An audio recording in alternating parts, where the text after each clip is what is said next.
নমস্কার, আমি Suman from stories with Suman and company.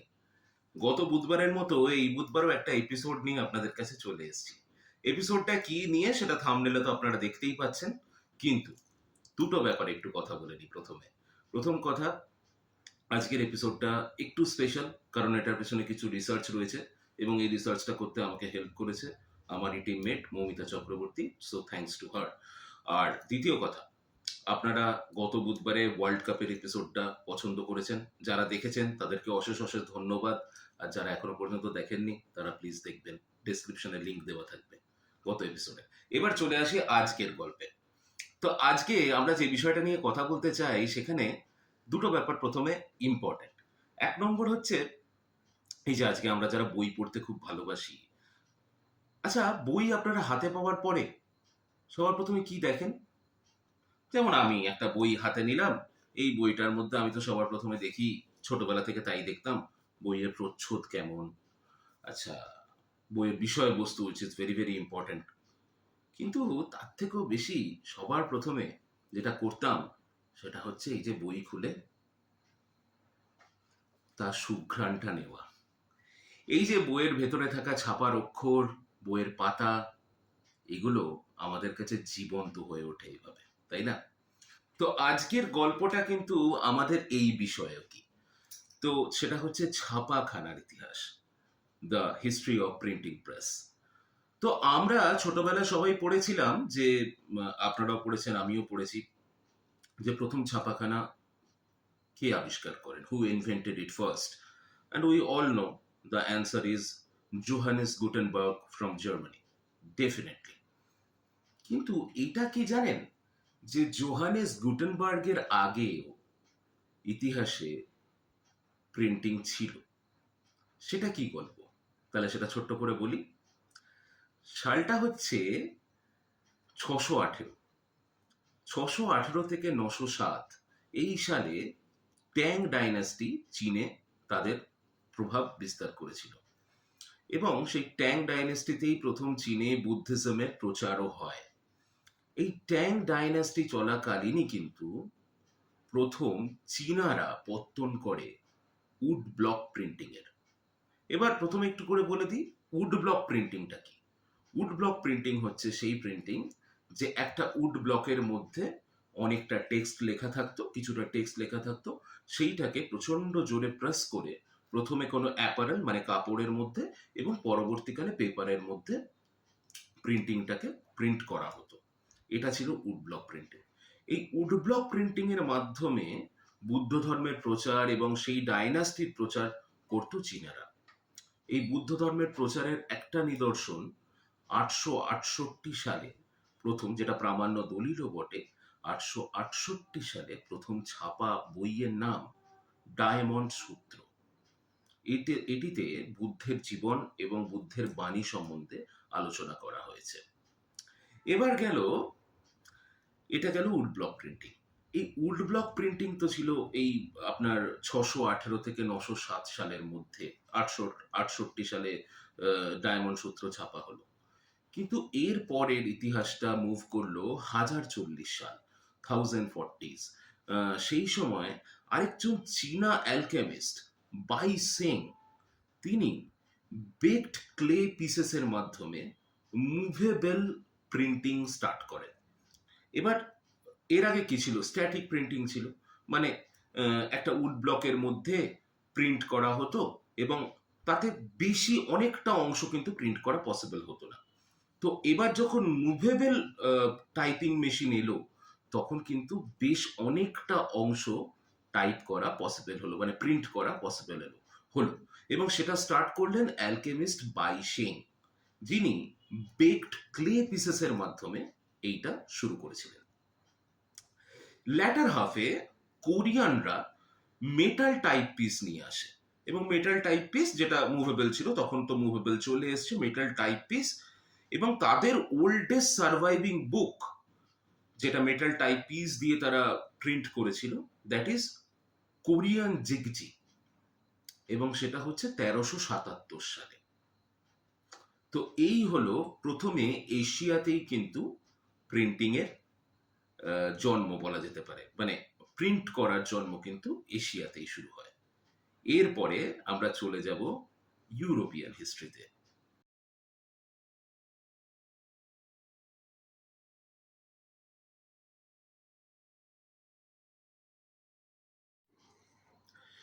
এবার চলে আসছি ইউরোপিয়ান রেভলিউশনে।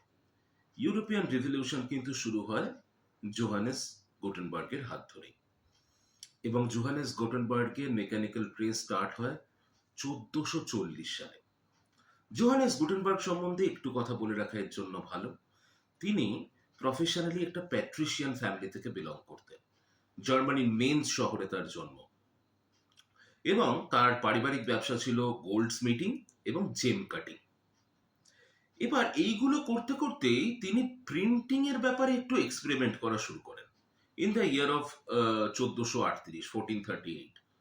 এবার তখন যখন তিনি 1438-এর টুকটাক প্রিন্টিং, মানে যে প্রিন্টিং মেথডস অলরেডি আপনাদেরকে বললাম যে চায়না এবং কোরিয়াতে ব্যবহার করা হয়েছে, সেই মেথডস গুলো দিয়ে তিনি প্রিন্টিং এ একটু একটু এক্সপেরিমেন্ট করা শুরু করেছিলেন। কিন্তু গুটেনবার্গের সেই ধরনের প্রিন্টিংটা পছন্দ হচ্ছিল না, কারণ তিনি সেখানে বেশ কিছু কনস্ট্রেন্ট দেখতে পেয়েছিলেন। কিন্তু এদিকে একটা মুশকিল আছে, তার পারিবারিক ব্যবসা থেকে বেরিয়ে তিনি যে একটা প্রপার প্রিন্টিং প্রেস করবেন সেই অর্থ তার কাছে নেই, এবং তার একটা ব্যাকআপের দরকার ছিল। সেই সময় তার প্রথম তাকে সাহায্য করতে এগিয়ে আসেন তারই বন্ধু, যিনি তাকে ফিনান্সার হিসেবে হেল্প করেছিলেন, জোহান ফার্স্ট। জোহান ফার্স্ট 1450 সালে তার ফিনান্সার হিসেবে এগিয়ে আসেন, তাকে একটা প্রেস করার জন্য তিনি টাকা পয়সার ব্যাকআপ দেন, এবং গুটেনবার্গ নিজের মতো করে একটা প্রিন্টিং প্রেস স্টার্ট করেন 1450 সালে। এবারে 1450 সালে গুটেনবার্গ তো প্রিন্টিং প্রেস শুরু করলো, কিন্তু তিনি, তা প্রথমেই বললাম, তিনি এক্সপেরিমেন্ট করছিলেন। কিন্তু খুঁতখুঁতে লোক ছিলেন গুটেনবার্গ, খুব সহজে তার এক্সপেরিমেন্ট গুলো তার নিজের পার্সোনালি খুব একটা পছন্দ হচ্ছিল না। সেই জন্য 1450 থেকে 1455-র মধ্যে তিনি প্রচুর কাজ করলেও সেগুলোকে নোটেবল কাজ হিসেবে তিনি প্রকাশ করছিলেন না। এদিকে জোহান ফার্স্ট তো একজন ব্যবসায়ী, তিনি তো দিনের শেষে একজন ফিন্যান্সার, তিনি টাকা ঢেলেছেন, তিনি তো রিটার্ন দেখতে চাইছেন। তো ফাইনালি যেটা হলো যে গুটেনবার্গের হাত মাথা থেকে সম্পূর্ণভাবে নিজের হাত তুলে নিলেন জোহান ফার্স্ট। 1455 তিনি বললেন, সরি, আমি তোমার সাথে আর কাজ করতে পারবো না, এবং তিনি সম্পূর্ণ তাকে দেওয়া অর্থ রিটার্ন ব্যাক করতে বললেন, এবং প্রেসটাকেও নিজের ব্যবসায়িক কাজে ব্যবহার করতে শুরু করে দিলেন। গুটেনবার্গ নিজের প্রেস আর ব্যবহার করতে পারলেন না। এরপরে কি দাঁড়ালো, 1457 সালে প্রথম এই ব্যাপারটা দেখা গেল যে গুটেনবার্গ তখন মরিয়া। তার জীবনে বেশ অনেকগুলো বছর তিনি এই পিছনে ইনভেস্ট করে ফেলেছেন, কিন্তু তখনও নোটেবল কোনো কাজ বেরোয়নি। ফাইনালি ইন দ্য ইয়ার 1457 গুটেনবার্গের এবং ইউরোপের ইতিহাসে সব থেকে বিখ্যাত গ্রন্থ মুদ্রিত হয়, যার নাম দ্য 42 লাইন বাইবেল, বা B42ও বলা হয় একে। সেটি গুটেনবার্গের সব থেকে নোটেবল কাজ, মুদ্রিত মুদ্রিত নোটেবল কাজ কিন্তু 42 লাইন বাইবেল। কিন্তু এবার একটা ব্যাপার হচ্ছে, 1457 সালে রিলিজ করলো কেন এইটা? তাহলে তখন গুটেনবার্গ কোথা থেকে এটা ছাপালেন? না, না, গুটেনবার্গ কিন্তু 1455 সালের মধ্যেই এই কাজটা কমপ্লিট করে রেখেছিলেন। কিন্তু ওই যে বললাম, খুঁতখুঁতে ভদ্রলোক, তার নিজের নিজের কাজ খুব একটা পছন্দ হচ্ছিল না, সেই জন্য তিনি ওটাকে রিলিজ করছিলেন না। কিন্তু এইবারে তিনি এটাকে রিলিজ করলেন, এবং বহু জায়গায় তার বই, পুরো ইউরোপ জুড়ে তার বই সমাদৃত হলো। এবার আমরা আলোচনা করব গুটেনবার্গের প্রিন্টিং প্রেসের ইম্পর্টেন্ট অ্যাসপেক্টস গুলো নিয়ে, যে গুটেনবার্গের প্রিন্টিং প্রেস কেন অন্যান্য জায়গার প্রিন্টিং প্রেসের থেকে আলাদা, এবং তাকে কেন প্রিন্টিং দুনিয়ার জনক বলা হয়েছে বা ইনভেন্টর বলা হয়েছে।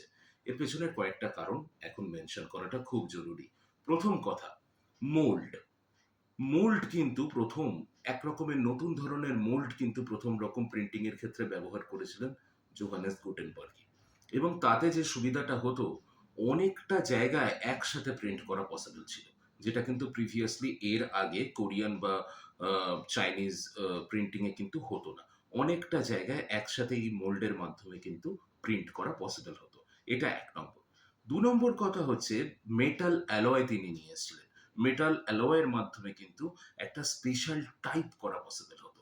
যেই মেটাল অ্যালয়টা তিনি ডিরাইভ করেছিলেন তার ওয়াইন মেকিং, ওই পেপার মেকিং এবং বুক বাইন্ডিং, এইগুলো কিন্তু তিনি তার সাথে সাথে প্রিন্টিং এর সাথে সাথে মেটাল অ্যালয়ের সাথে সাথে তিনি কিন্তু মানে ওয়াইন মেকিং, পেপার মেকিং এবং বুক বাইন্ডিং, এই 3টে ইন্ডাস্ট্রির থেকে কিন্তু সাহায্য তিনি নিয়েছিলেন এবং তিনি সেটা স্টার্টও করেছিলেন। আরেকটা মোস্ট ইম্পর্টেন্ট জিনিস হচ্ছে তার সময় তিনি প্রথম নিয়ে আসেন অয়েল বেসড প্রিন্টিং ইঙ্ক। এর আগে কিন্তু যে ছাপা হতো, যে কালি দিয়ে ছাপা হতো, সেটা কোনোটাই অয়েল বেসড ছিল না। এবার এই অয়েল বেসড প্রিন্টিং ইঙ্ক থাকার সব থেকে বড় সুবিধা হচ্ছে মেটাল অ্যালয়তে অয়েল বেসড প্রিন্টিং ইঙ্ক যদি দিয়ে কোনো কিছু ছাপা হতো তাহলে সেই ছাপাটা খুব ভালো হতো এবং তাতে বিশেষ মানে কসরত করতেও হতো না এবং ছাপাটা অনেক বছরের জন্য ছাপাটা থেকে যেত। আর মোস্ট ইম্পর্টেন্টলি প্রিন্টিং প্রেস যে একটা প্রেসের মতো করে, একটা ফ্যাক্টরির মতো করে, একটা অফিসের মতো করে করতে হয়, সেটা প্রথম জোহানেস গুটেনবার্গই করে দেখিয়েছিলেন। এর আগে খুচখাচ বিভিন্ন জায়গায় প্রিন্টিং হলেও প্রিন্টিং প্রেস কখনো একটা ইন্ডাস্ট্রি হিসেবে ঘুরে উঠে দাঁড়ায়নি, সেটা কিন্তু জোহানেস গুটেনবার্গ করে দেখিয়েছিলেন। তো এইগুলো হচ্ছে জোহানেস গুটেনবার্গের ইনভেনশন, যে ইনভেনশনটা তিনি করে দেখিয়েছিলেন যে কিভাবে প্রিন্টিং প্রেসকে এগিয়ে নিয়ে যেতে হয়।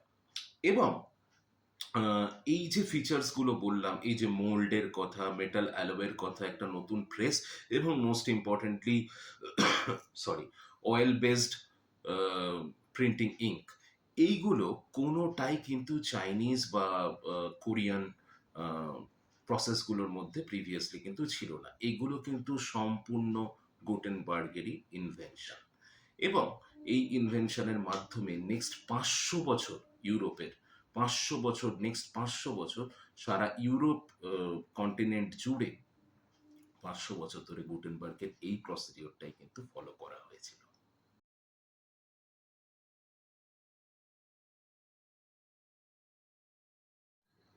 তাহলে এই তো গেল ইউরোপের গল্প, গুটেনবার্গের প্রেসের ইনভেনশন এবং অন্যান্য।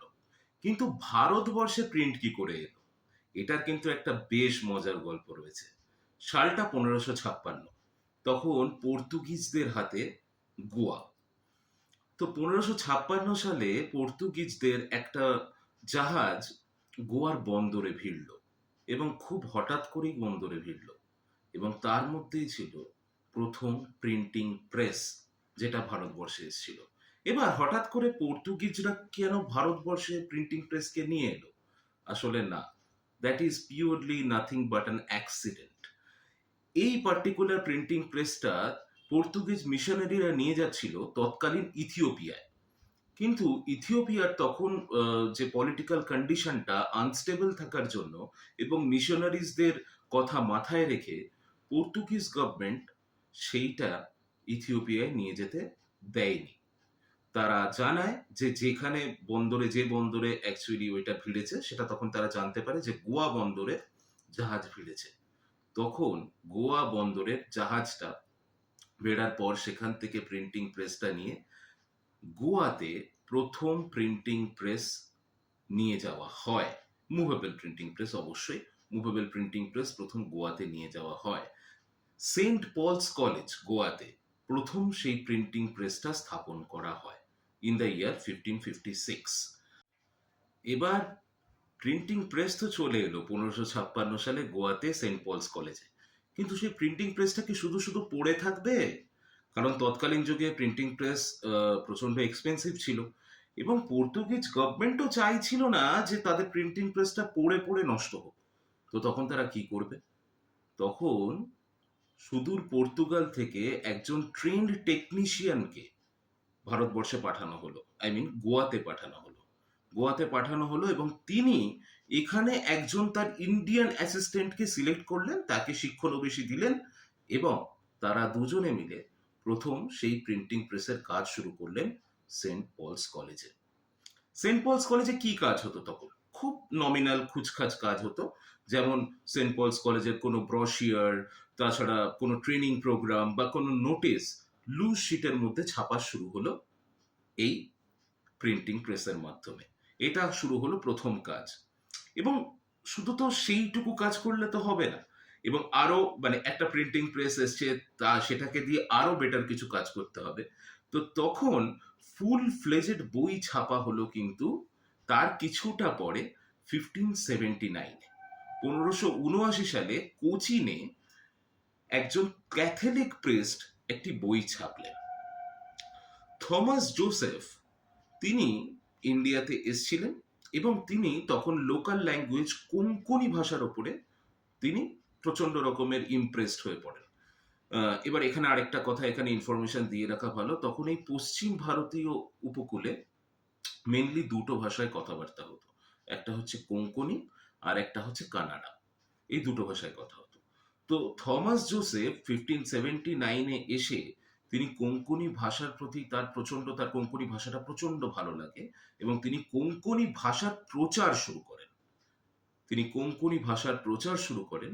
এবং নট মোর দ্যান মানে এবং প্রচার শুরু করার কয়েক বছরের মধ্যেই তিনি তার লেখা বই ক্রাইস্ট পুরানা বা খ্রিস্ট পুরাণ, এই বইটি তিনি কোঙ্কনি ভাষায় প্রথম ছাপেন এই সেন্ট পলস কলেজের ছাপাখানা থেকে।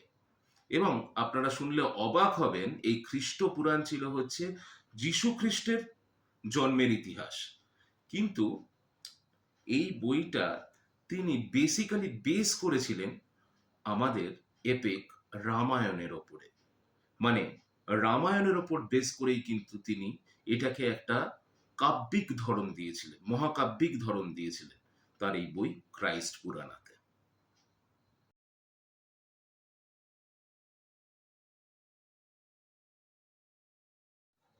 এবং তার পরবর্তীতে তামিল এবং কোঙ্কনি ভাষা, মারাঠি ভাষার বই আস্তে আস্তে আস্তে আস্তে এই প্রিন্টিং প্রেসে ছাপা শুরু হলো। কিন্তু এ তো গেল ভারতবর্ষ, মধ্য পশ্চিম ভারত এবং দক্ষিণ ভারতের কথা। আমাদের বাংলায় কবে এলো প্রিন্টিং প্রেস?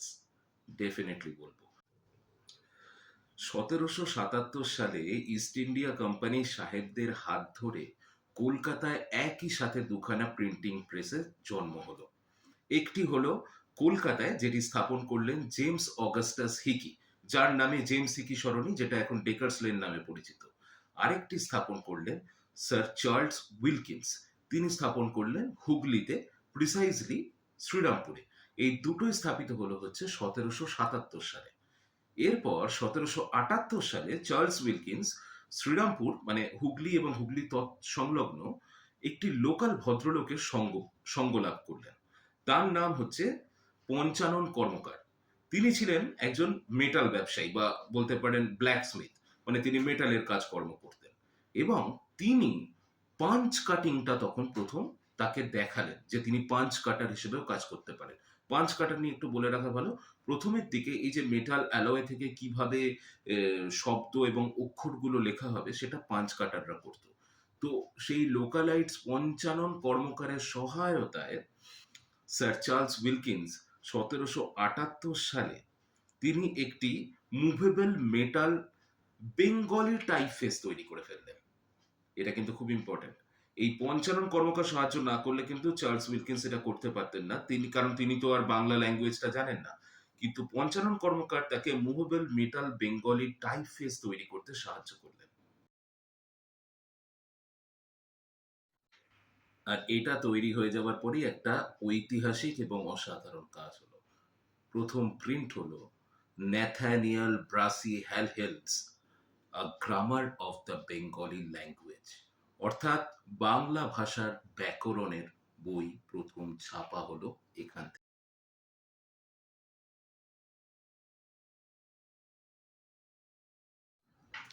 এ তো গেল শ্রীরামপুরের ছাপাখানার কথা। তাহলে কলকাতার ছাপাখানায় কি হলো?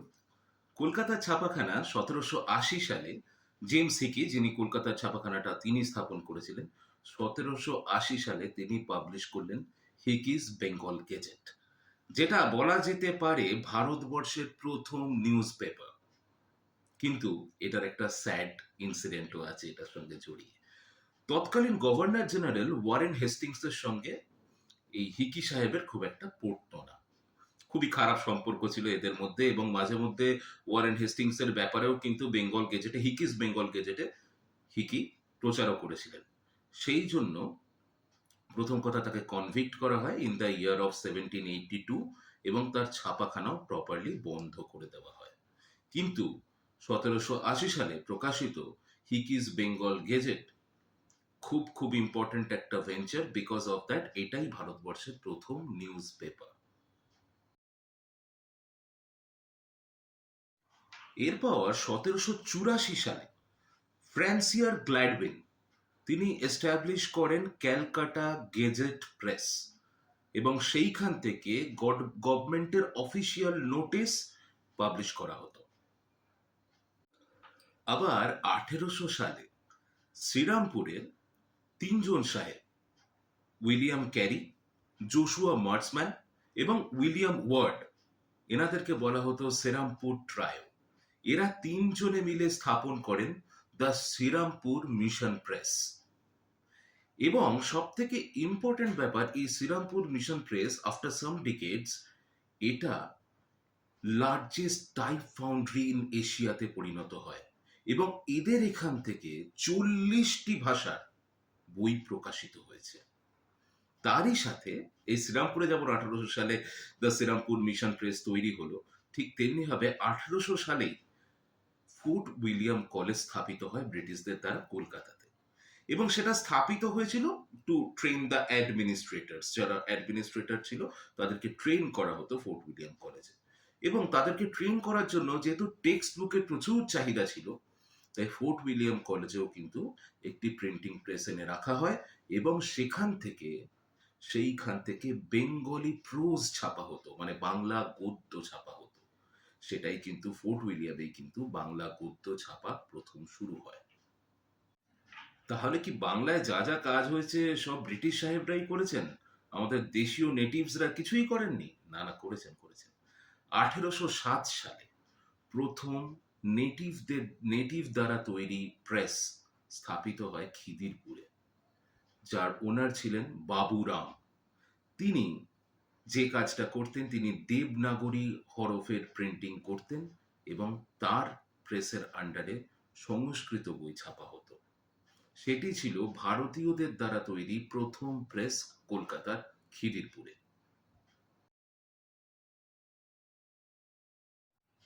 এরপরেই কিন্তু বাঙালি তথা ভারতীয়দের রমরমা দেখা যায় প্রেসের ক্ষেত্রে। 1816 সালে গঙ্গাধর ভট্টাচার্য বলে একজন ভদ্রলোক, তিনি প্রথম স্টার্ট করেন বেঙ্গলি গেজেট নামে একটি উইকলি নিউজ পেপার।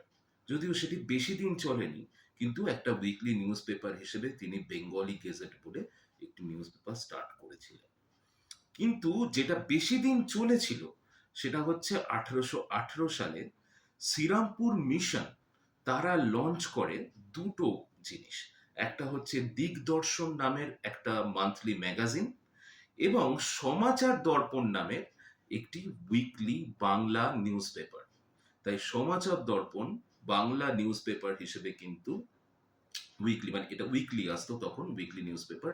সমাচার দর্পণ কিন্তু প্রথম বাংলা নিউজ পেপার যেটা উইকলি পাবলিশ হওয়া শুরু হয় 1818 সাল থেকে।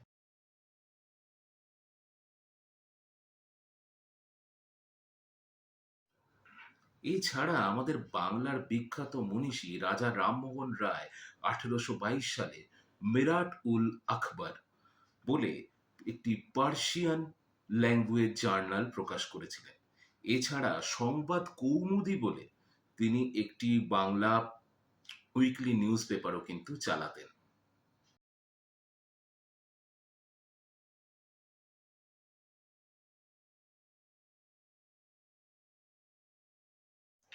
দেখুন, তৎকালীন যুগে মুদ্রণের খরচ খরচা কিন্তু যথেষ্ট বেশি ছিল, বেশ কস্টলি ছিল। এদিকে বই, ম্যাগাজিন, নিউজ পেপার এগুলোর চাহিদা বেড়েই চলেছে। তো তখন একটা মেজর শিফট হলো। একটা চাঙ্ক অফ প্রকাশক তারা যেখান থেকে এতদিন মুদ্রণ করাচ্ছিলেন সেখান থেকে বেরিয়ে একটু দূরে চলে যান। কোথায় গেলেন?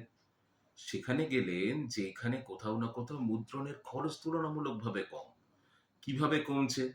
প্রথম কথা সস্তার কাগজ, দ্বিতীয় কথা উডেন ব্লক ফর ইলাস্ট্রেশন, এগুলো কোথাও না কোথাও তাদের মুদ্রণের খরচটা কিছুটা কমিয়ে দিল। কোথায় কমলো? কোথায় গেল তারা? হুম, তারা গেল উত্তর কলকাতা সংলগ্ন একটি জায়গায়, যেখানে শুরু হলো বটতলা প্রেসের।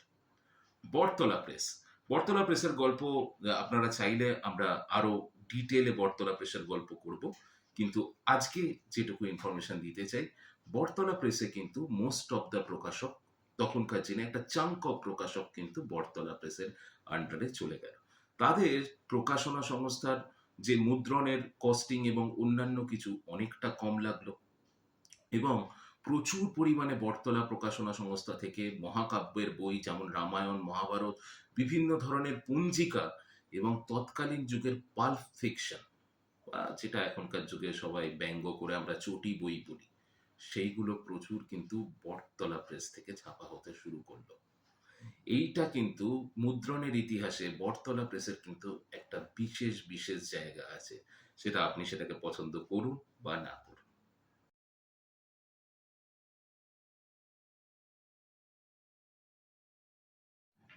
এবং এই তো গেল 1820, 22, 30 এই অবধি।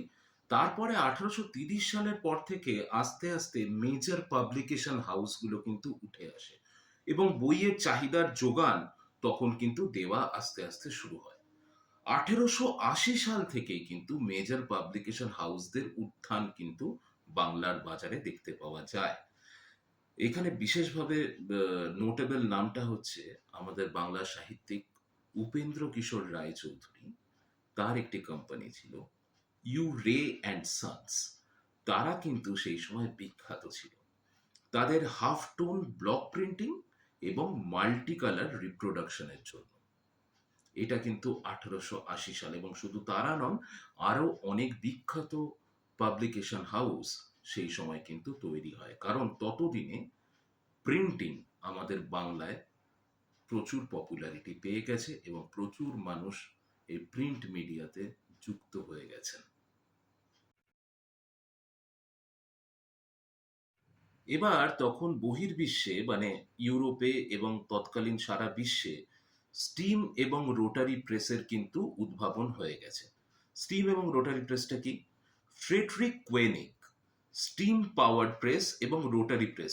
রোটারি প্রেস হচ্ছে যেটা র্যাপ করা থাকতো একটা স্পিনিং সিলিন্ডারের মধ্যে। এই স্পিনিং সিলিন্ডারের মাধ্যমে যখন প্রেস করা হতো তখন সেটাকে রোলিং হতো, আপনারাও দেখেছেন প্রসিডিওরটা, দেখবেন নিউজ পেপারের মাধ্যমে খুব তাড়াতাড়ি প্রিন্ট করা পসিবল হতো। সেই ফ্রেডরিক কোয়েনিগ স্টিম পাওয়ার্ড প্রেস এবং রোটারি প্রেস কিন্তু ততদিনে বিশ্বে ইন্ট্রোডিউসড হয়ে গেছে। এছাড়াও 1904 সালে চলে এসছে অফসেট প্রিন্টিং। এই অফসেট প্রিন্টিং কালির প্রিন্টকে একটা ছবিতে বা প্লেট থেকে রাবার ব্ল্যাঙ্কেট রাবার ব্ল্যাঙ্কেটের মধ্যে সেটাকে ট্রান্সফার করা হতো, তারপর সেটা পেপারে প্রিন্ট করা হতো। সেটা ছিল হচ্ছে অফসেট প্রিন্টিং। এবং এগুলো হাই ভলিউম কমার্শিয়াল প্রিন্টিং এর কাজে কিন্তু এই অফসেট প্রিন্টিং এর প্রসেসটা কিন্তু প্রবলভাবে ব্যবহার করা শুরু হয় 1904 সালের পর থেকে। দেখুন, রোটারি প্রেস এবং অফসেট প্রিন্টিং তো তখন সারা বিশ্বে মোটামুটি পপুলারিটি পেয়ে গেছে, কিন্তু আমাদের বাংলাতে 1935 সালে একটা মেজর শিফট হলো প্রিন্টিং হিস্ট্রিতে। কি সেই শিফট? ব্যাপারটা হচ্ছে যে এই যে ট্র্যাডিশনাল হ্যান্ড প্রিন্টিং বা এই টাইপ সেটিং প্রসেস যেটাই বলুন না কেন, সেটা অনেকটা স্লো ছিল। তাই চাহিদা অনুযায়ী কখনোই প্রিন্টিং এর যোগান সেই রকম ভাবে দিয়ে ওঠা যাচ্ছিল না। তো তখন 1935 সালে সুরেশচন্দ্র মজুমদার প্রথম তৈরি করলেন বেঙ্গলি লিনোটাইপ মেশিন, যেটা অনেকটা ওই রোটারি প্রেসের মতো কাজ করে। এই বেঙ্গলি লিনোটাইপ মেশিন তৈরি করলেন সুরেশচন্দ্র মজুমদার, এবং তার এই প্রসেসটা, তার এই মানে মেশিনটা প্রথম ডিপ্লয় করলো 1935 সালে নানাতার দেন আনন্দবাজার পত্রিকা। এবং আনন্দবাজার পত্রিকা সেটা ডিপ্লয় করার পরে তারা প্রচন্ড ফাস্ট ভাবে তাদের যে ডেইলি নিউজ পেপার তারা কিন্তু পাবলিশ করা শুরু করলো। So this is very important. Suresh Chandra মজুমদারের ইনভেনশন, বেঙ্গলি লিনোটাইপ মেশিন।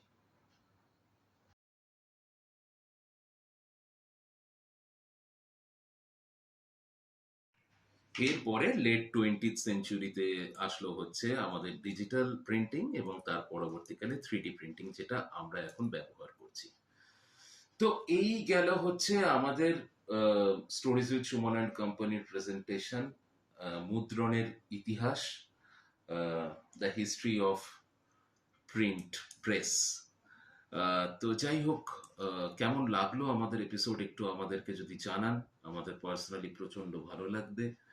আর আপনারা যদি এই বিষয় নিয়ে পড়াশোনা করতে চান, আমরা ইনফরমেশন কোথা থেকে গ্যাদার করেছি সেটা ডিসক্রিপশন বক্সে দিয়ে দেবো।